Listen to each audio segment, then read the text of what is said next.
Magandang umaga po sa lahat ng mga kapatiran sa GIA at maging sa mga taga-ibang church na nakikinig dito sa ating GIA Global Online Prayer. Binabati ko rin ang isang mapagpalang umaga sina Pastor Gary, Pastor Rich, Pastor Alan, Pastora Venus, Pastor Rene at Pastora Heidi. Good morning sa inyong lahat. Praise the Lord. Bago tayo simula sa ating pag-aaral sa salita ng Diyos, manalangin muna tayo. Thank you, Jesus. Panginoong Jesus, maraming salamat po at muli akong nabigyan ng pagkakataon na makapagbahagi ng salita ng Diyos sa umagang ito. Dalangin ko na nawa ay mangusap ka, Panginoong Jesus, sa bawat isa sa amin na kahit ilang beses na naming nabasa at napag-aralan ang Biblia, ay patuloy kang magpahayag ng bagong kaunawaan at bagong katuruan upang kami ay lalong maging karapat-dapat at laging handa sa lahat ng mabubuting gawain at maging ganap na manggagawa. Lord, let your anointing flow in our midst, and we just want to glorify your name. We thank you and we bless you. In Jesus' name we pray. Amen. Praise the Lord. Hallelujah. Sa umagang ito, ang nais kong i-share sa inyong lahat ay pinamagatan kong putting first things first. Unahin ang mga bagay na dapat ay nangunguna. Sa lahat ng mga ginagawa natin, napakahalaga na we really have to put first things first so that we will not be confused. Di tayo nalilito. We will not miss God's best interest for us, and we will not be lost in our Christian journey, lalo na in fulfilling our destiny. God must be number one in our lives, and we must always put God first above all else. Napaka-importante yan para sa akin. Sabi doon sa Matthew chapter 6 verse 33, "But seek ye first the kingdom of God and His righteousness, and all these things shall be added unto you." So, kung inuuna natin talaga ang Panginoon sa ating buhay, lahat ng ating pangailangan ay pagkakaloob niya. Kaya ini-encourage ko ang bawat isa sa atin na talagang bigyan natin ng priority lagi ang Panginoon at ang gawain niya. Ang gusto kong i-share sa inyo ngayon is about sa Haggai chapter 1, verses 1 to 15, the whole chapter. So, basahin muna natin. New Living Translation yung aking Bible. On August 29 of the second year of King Darius' reign, the Lord gave a message through the prophet Haggai to Zerubbabel, son of Shealtiel, governor of Judah, and to Jeshua, son of Jehoshaphat, the high priest. This is what the Lord of heaven's armies says. The people are saying the time has not yet come to rebuild the house of the Lord. Then the Lord sent this message to the prophet Haggai. Why are you living in luxurious houses while my house lies in ruins? This is what the Lord of heaven's armies says. Look at what's happening to you. You have planted much but harvest little. You eat but are not satisfied. You drink but are still thirsty. You put on clothes but cannot keep warm. Your wages disappear as though you were putting them in pockets filled with holes. Verse 7. This is what the Lord of heaven's army says. Look at what's happening to you. Now go up into the hills, bring down timber, and rebuild my house. Then I will take pleasure in it and be honored, says the Lord. You hoped for rich harvest, but they were poor. And when you brought your harvest home, I blew it away. Why? Because my house lies in ruins, says the Lord of heaven's armies, while all of you are busy building your own fine houses. It's because of you that the heavens withhold the dew and the earth produces no crops. I have called for a drought on your fields and hills, a drought to wither the grain and grapes, and olive trees and all your other crops, a drought to starve you and your livestock, and to ruin everything you have worked so hard to get. Verse 12. Then Zerubbabel son of Shealtiel and Joshua son of Jozadak the high priest and the whole remnant of God's people began to obey the message from the Lord their God. When they heard the words of the prophet Haggai, whom the Lord their God had sent, the people feared the Lord.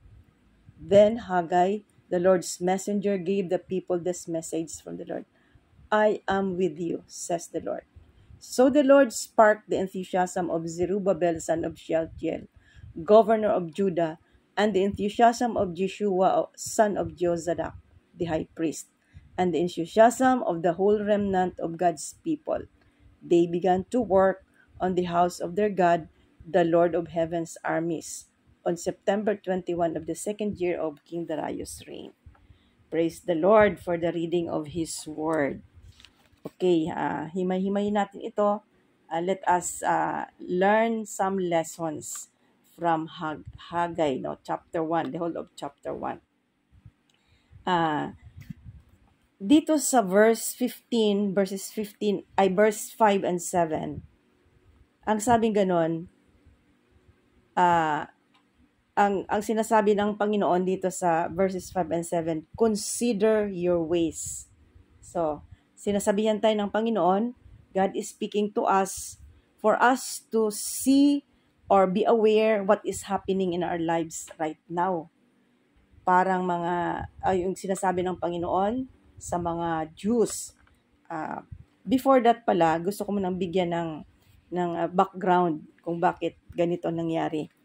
Alam naman natin na nabihag ang mga Jews ng 70 years sa Babylon. At nung panahon ni Cyrus, hinipon ng Lord si Cyrus para pinauwi yung ibang mga Jews para ipagawa yung temple. At ginawa nga nila. Ngayon, nung nakabalik na sila sa Jerusalem at ginagawa nila ang temple, yung mga kalaban naman nila, mga taga Samaria, ay inuudyukan silang itigil hanggang sa napatigil nga ito. So, nung napatigil, matagal ng panahon napatigil dahil napilitan silang patigilin nung iba na yung hari after Cyrus na. Ang nangyari, naging abala na sila sa pagtayo ng kanilang mga bahay. So, nakafocus na yung attention nila sa kanya-kanya nilang sariling pangangailangan. At nakalimutan na nila ang ipagpatuloy ang pagtayo ng temple. Kaya, pinadala ng Panginoon si Haggai upang mag-prophesy para i-encourage silang muli na ipagpatuloy ang pagtayo ng templo. So, dito nga sa verses 5 and 7, ang sabi ng Lord, consider your ways. So, nangungusap ang Panginoon sa mga Hudyo. At sa atin naman ngayon, tingnan natin, sa atin naman ngayong panahon, nangungusap ang Panginoon sa atin. Just like how He spoke to the Jews during those time. Ngayon, ito ang tanong. Are we fulfilled and contented with our situation now? Being confident that we fulfill our destiny, always putting God first above all our personal issues. Talaga nga bang kontento tayo? Fulfilled ang ating sitwasyon ngayon kasi kumpiyansa tayo na we are fulfilling our destiny at si Lord lagi ang number 1 sa buhay natin. Ganun nga ba? Or, kumbaga sa or are we still struggling in some aspects of our lives? So ito yung sinasabi ng Lord, consider your ways. Tingnan natin, ano nga ba talaga nangyayari sa ating buhay ngayon? Ano nga ba ang status natin sa ating spiritual life, no? Ating personal life and spiritual life. Bilang isang Kristiyano, I believe, hindi magkahiwalay yung personal at saka spiritual life. Para sa akin, dapat laging magkasabay ito eh. Hindi pwedeng iba ang personal life ko at iba ang spiritual life ko. Kundi yung aking personal life nagre-reflect ng aking spiritual life. Yan. So, tingnan natin kung tayo ba ay nag-i-struggle pa sa ating buhay, kung talaga nga bang bibigyan natin priority si Lord o yung ating mga pangangailangan ang binibigyan natin ng priority. So, this is what the Lord is speaking to us. Consider your ways. You know, we are all prone to put our needs above God's house or above the ministry. And even committed believers are prone to do it. Tayong lahat prone to do it. Some have reasons and excuses for their lifestyles.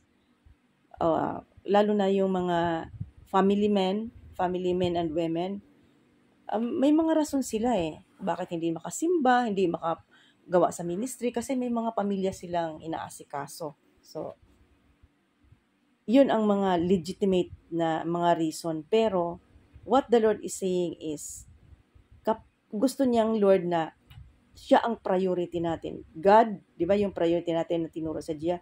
God, family, and ministry. So, dapat alam natin kung paano natin ipamuhay yung ating priority sa buhay. Some have been so used to stay in their comfort zones. O yung iba naman ay nahirati sila doon sa kanilang comfort zones. Ano ba yung mga comfort zones? Kung saan sila masaya, kung saan ang kampanding-kampanding na rin ginagawa, ang mga bagay-bagay na tungkol sa buhay nila at hindi priority ang ministry. So, ang gusto ng Panginoon talaga ay priority si Lord na ginagawa natin kung ano ang inuutos niya sa atin. Doon sa verse 4, ang sabi ng Panginoon, "Is it a time for yourselves to be living in your paneled houses while this house remains a ruin?" Yun ang sabi sa NIV. Sa NLT naman, "Why are you living in luxurious houses while my house lies in ruins?" So, ano ba yung house of the Lord? Nung panahon ng ninahagay, yun ang temple of God. And I believe sa panahon natin ngayon, ano ba yung templo ng Diyos? The church is tayo. Tayong mga tao, di ba? Tinuruan tayo, tayong mga tao. So, ang ating spiritual life at yung ating personal life na baka nagpapayaman tayo, puro personal ang inaasikaso natin, pero yung ating spiritual na buhay ay medyo hindi ayos. So, yan ang sinasabi ng Lord. "Why are you living in luxurious houses while my house lies in ruins?" Tingnan natin. The Lord is saying to us, think about it, reflect on, give thought to your ways. Are we pleasing the Lord or ourselves? So, I believe na sa panahon natin, marami na kasing nakakakuha ng attention natin eh. Minsan nga pag nag-usap-usap tayo mga medyo nakakatanda sa Panginoon, kakaiba yung ating commitment nung araw nung bago tayo na born again kaysa yung mga commitment ng mga bagong generation ngayon. Parang ang layo. Karamihan sa mga kabataan, hindi naman lahat no, pero karamihan sa mga kabataang Kristiyano, alive na alive sila pag may mga activities. Pero pag mga dalit na sa mga prayer and fasting, overnight prayer, pagdating doon sa mga parang hindi ganun sila ka masigasig. So, at kung minsan, yung mga matatandang Kristiyano din, ay ganun na rin. So, the Lord is saying to us, think about it. Let's give thought to our ways. Let us consider our ways. Tingnan natin, are we pleasing God or ourselves? So, ito yung mga lesson 1 number 1 na lesson natin natutuhan dito na sinasabi ng Lord, consider your ways. Pangalawang lesson na matutuhan natin dito, we are blind to God's chastening. Minsan ay hindi natin nakikita na ang Diyos pala ay nasa likuran ng mga aberyang nagaganap sa buhay natin kasi ginigising tayo ng Lord, para bang pinipitik tayo ng Lord para magising. Sa verse 6, sabing ganon, "You have planted much but harvest little. You eat but are not satisfied. You drink but you are still thirsty. You put on clothes but cannot keep warm. Your wages disappear as though you were putting them in pockets filled with holes." Sa verses 9 to 11 naman, "You hope for rich harvest, but they were poor. And when you brought your harvest home, I blew it away. Why? Because my house lies in ruins, says the Lord of heaven's armies.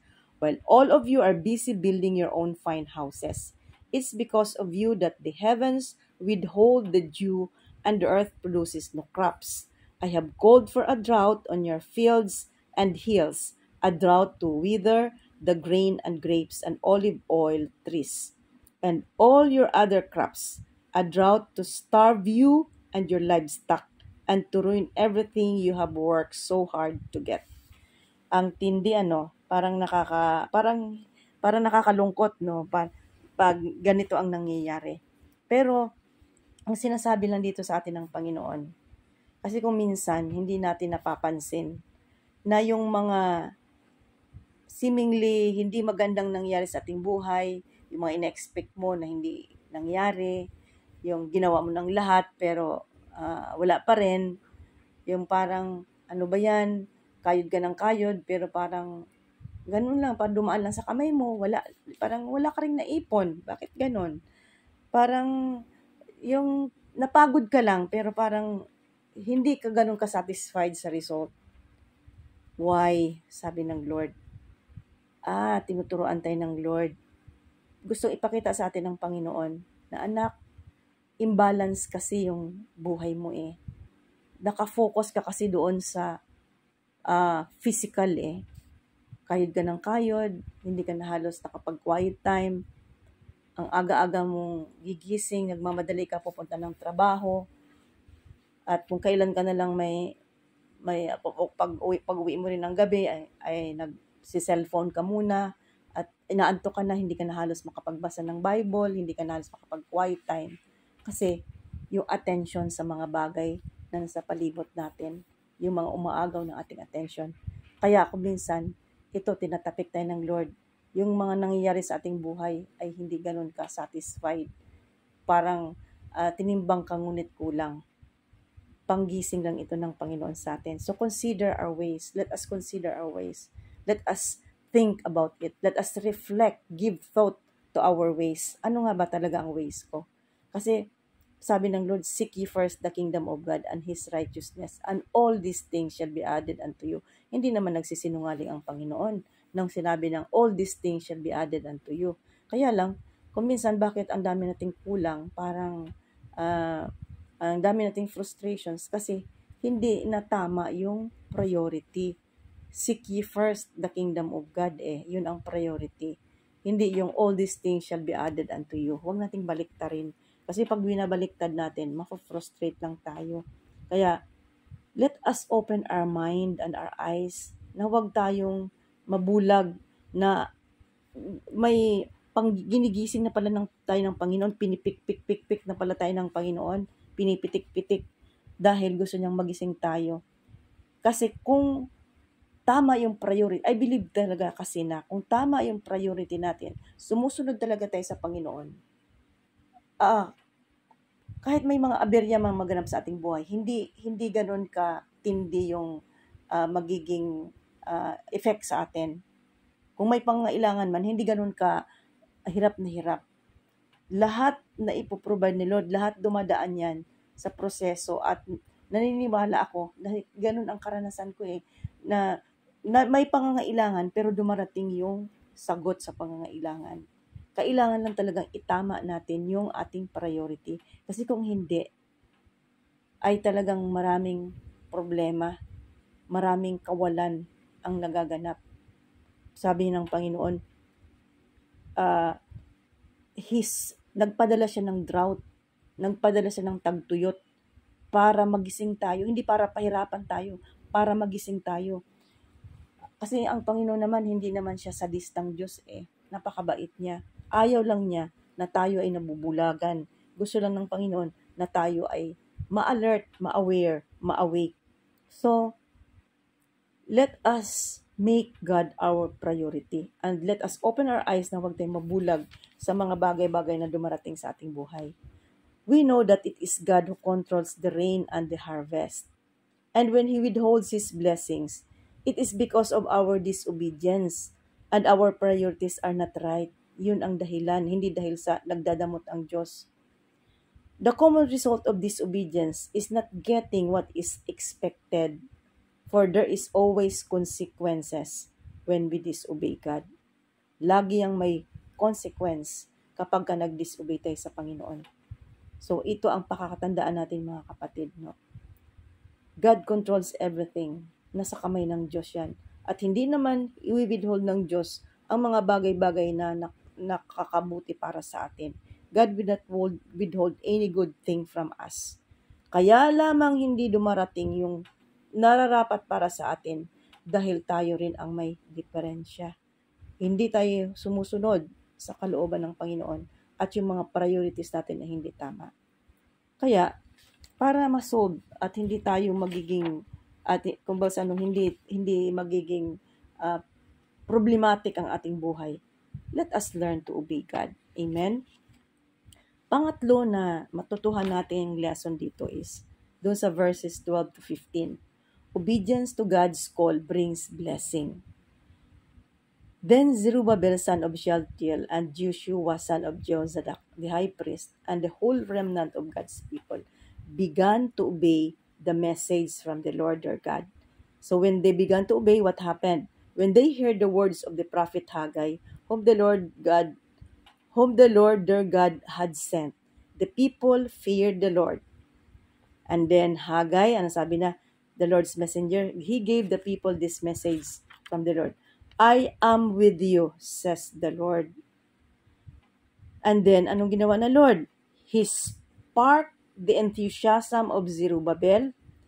He sparked the enthusiasm of Joshua, the high priest, and the remnants of God's people. Kaya anong nangyari? They began to work on the house of their God.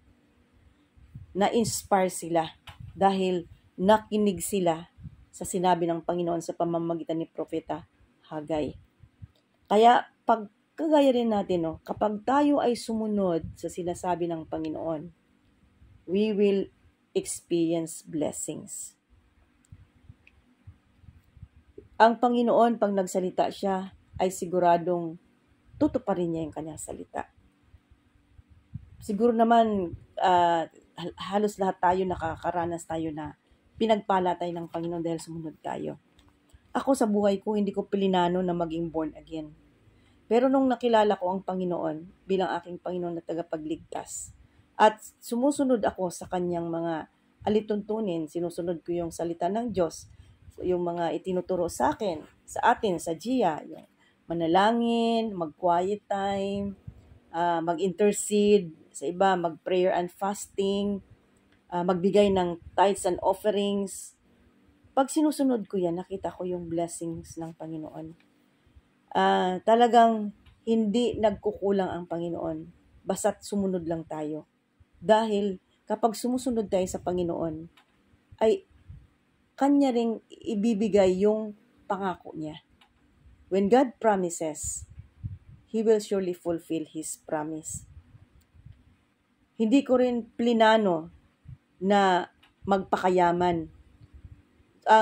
Nung tinawag ako ng Lord papuntang Italy, hindi ko pinilano nga magpapayaman ako sa Italy. Magtatrabaho ako ng husto para yumaman. Hindi ko yun inisip.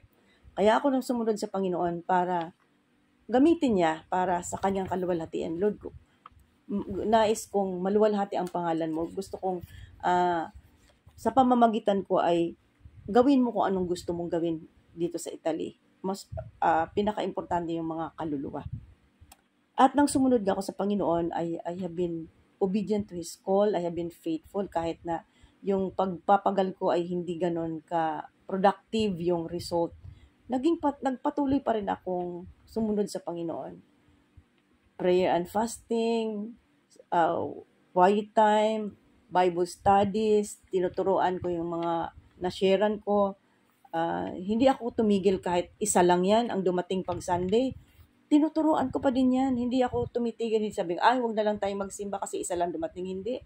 Kahit isa ang dumating, tuloy pa rin yan. I have been faithful sa pinapagawa ng Panginoon. And nakita ko kung gaano ka-faithful ang Lord na pinagpala niya ako Pinagpala niya akong ng higit pa sa aking inaasahan. At ang pagpapalang yun ay na-share ko pa sa mga gawain ng Panginoon sa mga churches. So, talagang totoo na pag sumunod lang tayo sa Panginoon, blessings will come. And for me, the greatest blessing na natanggap ko sa Panginoon is His constant presence. Nakailanman hindi ako iniwan ng Panginoon. ano man ang aking pinagdaanan, kailanman hindi niya ako iniwan. Minsan may mga kumbaga sa ano may mga kakulangan din ako, pero hindi pa rin ako iniwan ng Panginoon. That's the greatest blessing for me. Now, ito yung mga practical reminders na matutuhan natin dito sa ating pinag-aralan sa Hagay. Sabi dito doon sa ating binasa kanina, nakita natin na sinabi ng Lord, consider your ways, and then huwag tayong maging bulag sa kamay ng Panginoon na tinutuwid tayo. Buksan natin ating mga mata, and then our obedience will surely brings great blessings. Kaya patuloy tayong sumunod.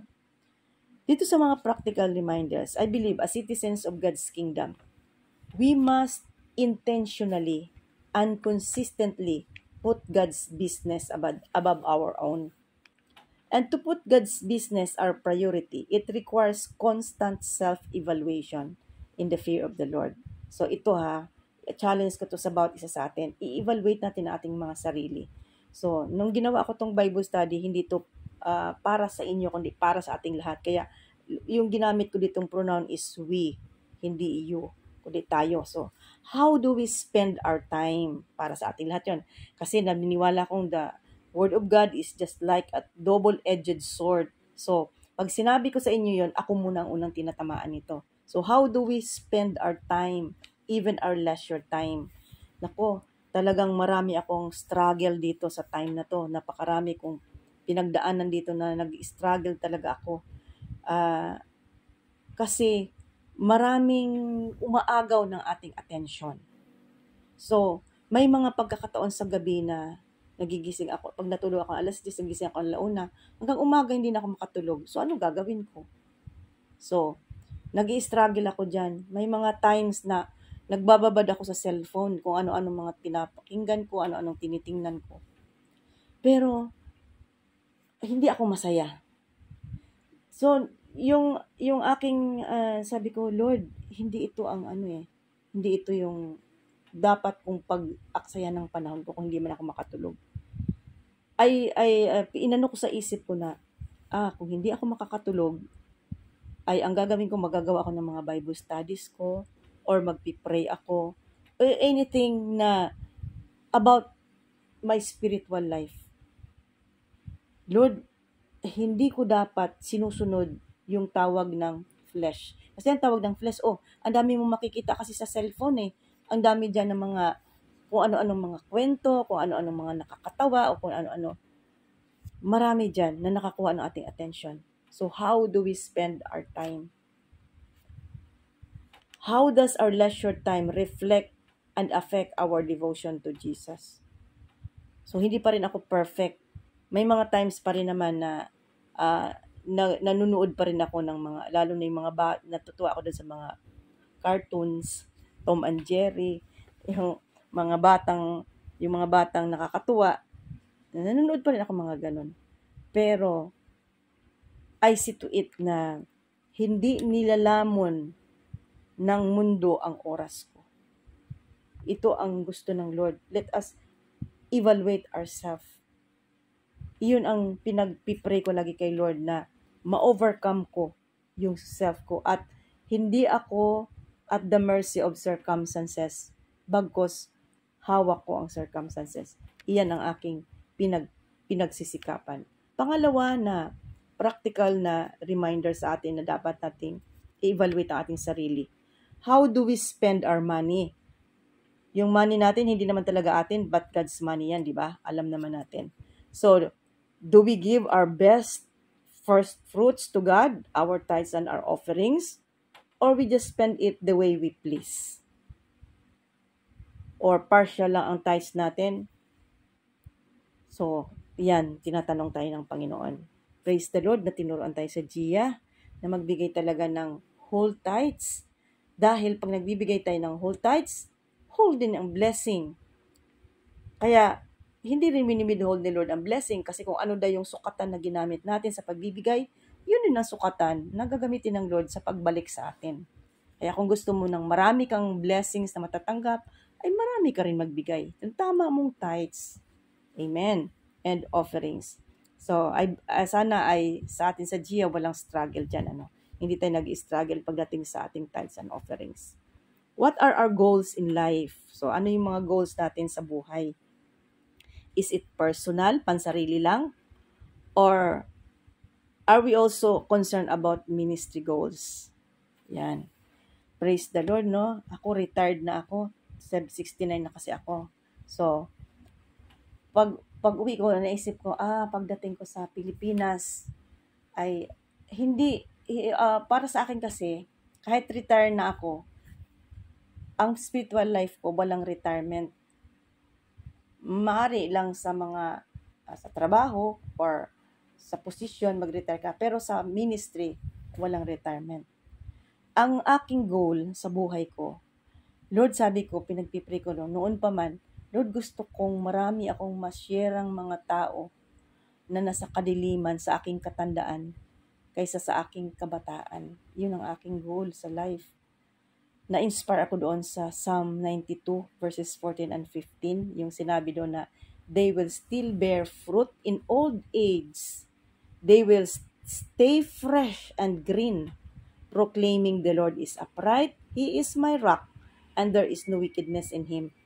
So, ito ang aking inspiration. At yung aking goal ay gusto kong makapag-share sa maraming tao. At sabi ko nga, Lord, paano ko kaya gagawin ito? Hindi ako masaya na church attendee lang ako.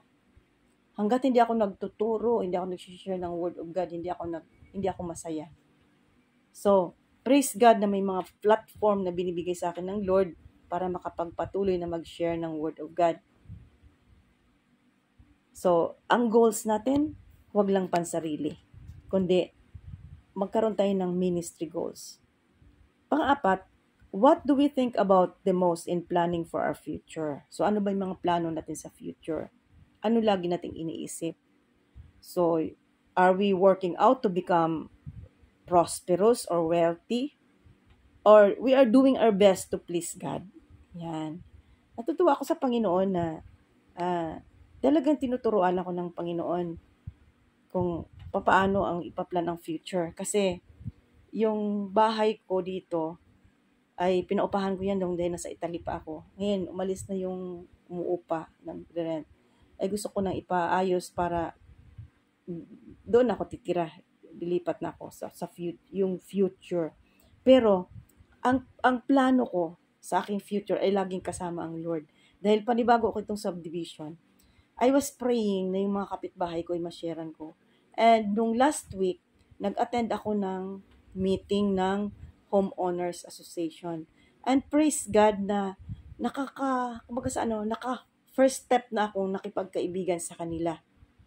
And sabi ko, Lord, I was praying to God na, Lord, sana itong aming village dito, yung subdivision na to ay magiging future, magkaroon ng Bible study sa aking bahay.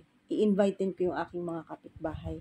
So, hindi lang tayo dapat iniisip natin puro pang sarili. Paano ko yumaman, paano maging maganda ang buhay ko, paano ko mag-relax, kundi kasi pwede rin naman tayo nagre-relax kahit nagba-Bible study tayo, di ba?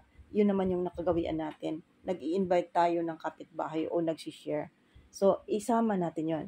And number 5, who are our friends? Sino yung ating mga kaibigan? Why do we like to be with them? Bakit gusto nating makasama yung ating mga kaibigan? Kung mayroon tayong mga unbeliever na friends, na-influensyahan ba natin sila?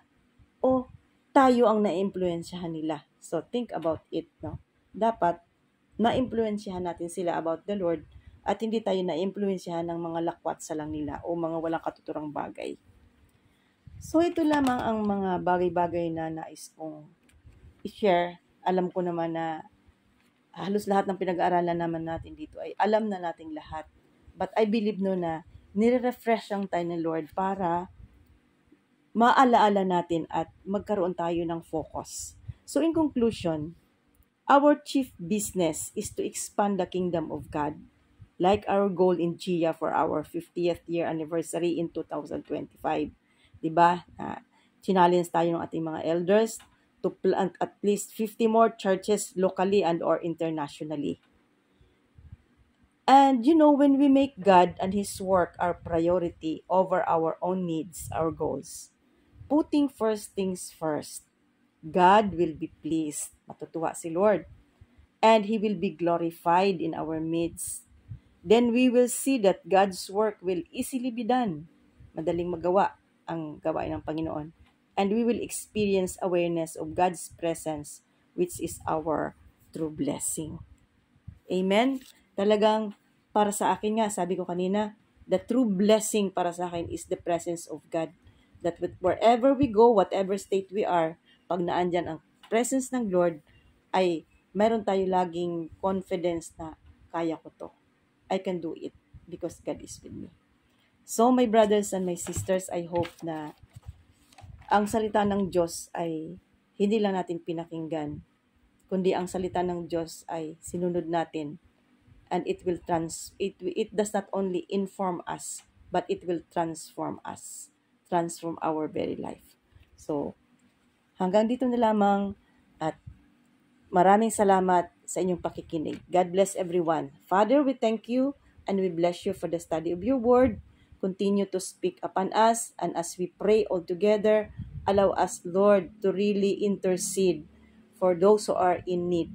We thank you and we bless you. In Jesus' mighty name we pray. Amen and amen. God bless everyone.